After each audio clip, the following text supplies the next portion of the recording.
Teachers across Saskatchewan are ramping up job action. It's the latest development in a months-long contract dispute between the Saskatchewan Teachers Federation and the provincial government. Both sides are at odds over whether to include class size and complexity in their new contract. Whatever is agreed upon within the collective bargaining process needs to be a solution that doesn't just work for teachers, it needs to work for government, and it needs to work for school boards. It needs to work for the taxpayers of Saskatchewan, but most importantly, it needs to work for our students. The STF asked for one line in the collective agreement to ensure a multi-year funding agreement with the Saskatchewan School Boards Association. That line would ensure that funding couldn't be revoked or walked back. But the province declined and job action escalated.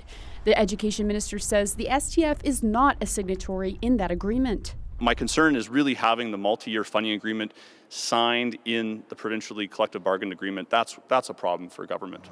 Through this, parents have been mostly supportive of teachers, but some tell us going without noon hour supervision is difficult to manage.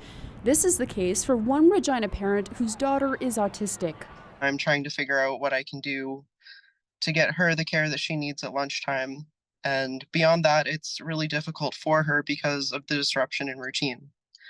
So I talk to her and I explain what's happening, but she also, she has an expectation of what her day is going to look like. Chocha is also finishing up an education degree at the University of Regina. They say they've seen firsthand the need for classroom complexity support. I spent more time than anyone should have to sitting on Google Translate with students who do not speak English, just trying to help them know what's going on. I'm having to learn as a professional, how I can essentially work in an impossible situation. Meanwhile, a Saskatoon mom is leading a call-in campaign in support of teachers.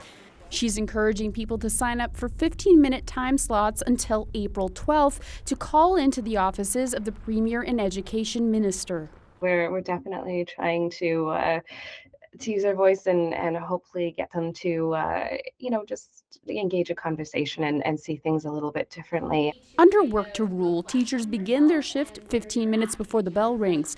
Their day ends 15 minutes after. There is no word on if the bargaining teams will be meeting again anytime soon. Laura Sharpaletti, CBC News, Regina.